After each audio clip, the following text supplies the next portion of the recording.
Satu. Assalamualaikum. Waalaikumsalam. Pak Doi, semangat kali Pak Doi. Permisi hari ini ya Pak Doi ya? Iya, kebetulan pelajaran saya Pak. Ya, kelas berapa Pak Doi? Kelas 9, Oh, 9. 9A, 9 ya? Ya. Nanti ya jam 1 kedua ya? jam 1 Oh, kedua. Oke, itu kalau boleh tahu Pak Doi, mohon maaf nih, Ya. tujuan pembelajaran yang mau dicapainya itu apa ya? Ini Pak, tujuannya itu siswa mampu mengidentifikasi struktur dan ciri kebahasaan dalam teks deskripsi. Oh, berarti materinya teks deskripsi ya? Iya, materi bab 1 teks deskripsi.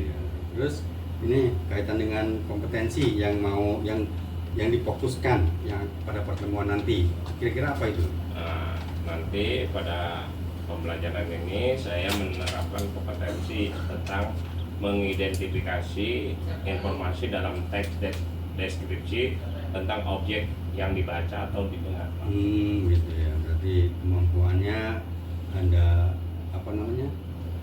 mendengar ya, Iya, mendengar dan menulis. menulis ya. Kemudian ini Pak Dali, kira-kira bagaimana Pak Dali merencanakan strategi pembelajaran yang sesuai dengan karakter anak gitu Iya. Sesuai dengan karakter. Strategi yang saya terapkan Pak nanti ya dalam materi ini saya menggunakan strategi pendekatan kontekstual kolaboratif. Jadi sesuai dengan anak ya nanti ya. Iya, sesuai dengan karakter aja. Sudah sama berarti ya nanti ya. Iya. Terus ini kira-kira media sama sumber belajarnya gimana medianya tuh?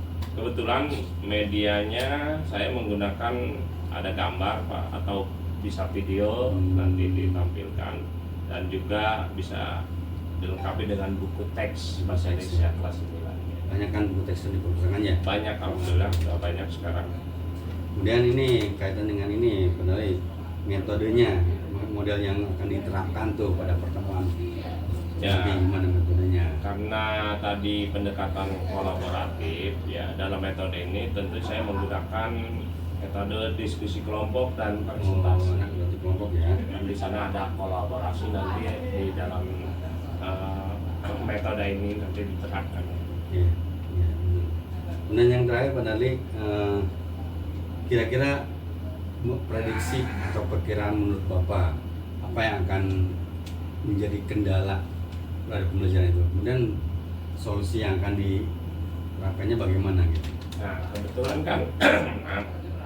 kebetulan kan dalam pembelajaran ini saya sedikit menampilkan video dan video itu bisa dilihat melalui internet. Kebetulan internetnya kadang-kadang sekolah kita Pak tidak Stabil, ya? tidak stabil. Ya.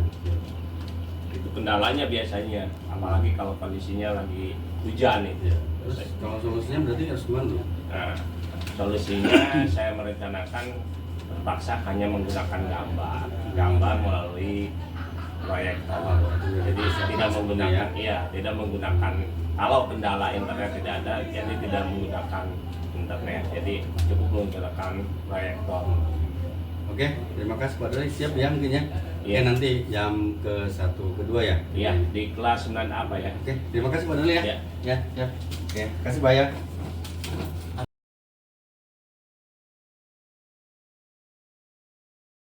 Baiklah Bu Win, hari ini kita akan berbincang-bincang sebentar setelah tadi Ibu melaksanakan kegiatan pembelajaran dengan anak-anak. Ibu hanya ingin sharing saja dengan Bu Win apa yang Bu Win rasakan tadi ketika Bu Win melaksanakan pembelajaran.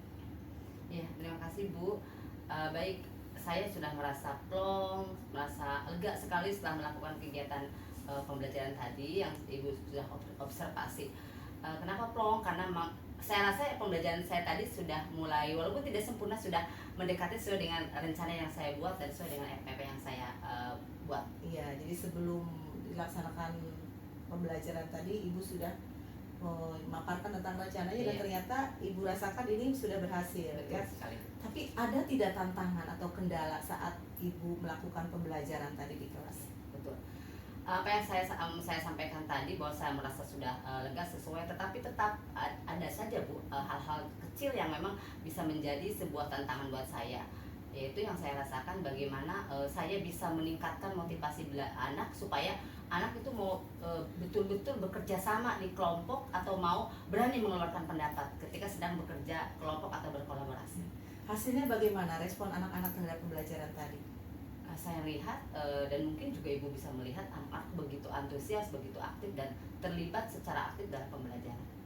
Lalu dari apa yang tadi ibu lakukan, apakah ibu akan melakukan ada hal yang mesti ibu perbaiki setelah nanti ibu akan melakukan pembelajaran di kemudian hari ini?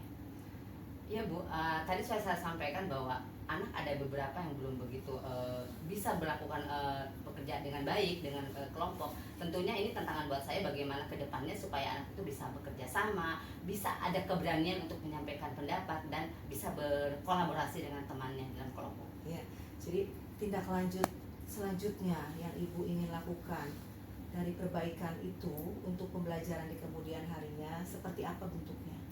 Ya bisa jadi bentuknya seperti membiasakan anak untuk berbicara di depan setiap dalam kegiatan pembelajaran, sehingga dengan terbiasa seperti itu anak terbiasa untuk berani mengeluarkan pendapat. Oke, lalu secara eksternal ya Bu, ada tidak yang ibu inginkan dukungan dari sekolah terkait dengan apa yang ibu lakukan di pembelajaran tadi? Ya, baik Bu. Tentunya saya masih butuh sekali dukungan baik moral maupun material. Kalau secara materialnya yaitu tentunya ingin ada tambahan ruang media sehingga ketika akan belajar bisa menggunakan media pembelajaran dengan menggunakan video dan sebagainya dengan tidak terbatas, misalnya ada 1 atau 2 tempat gitu. Ya, untuk lebih memudahkan anak. Nah, Ya, betul. oke, insya Allah nanti ibu dan kita bersama kita akan diskusikan dan usahakan kita akan prioritaskan untuk sarana prasarana anak karena ini hubungannya dengan kepentingan anak kita dalam pembelajaran. Itu saja mungkin Bu Wiwin. Terima kasih atas kebersamaan kita. Mudah-mudahan di pasca observasi kali ini bisa membawa perubahan ke depan yang lebih baik ketika ibu melaksanakan pembelajaran di berikutnya ya. Baik, terima kasih Bu. Iya, sama-sama. Iya, atas motivasi, atas saran, terima kasih. Siap, sama-sama.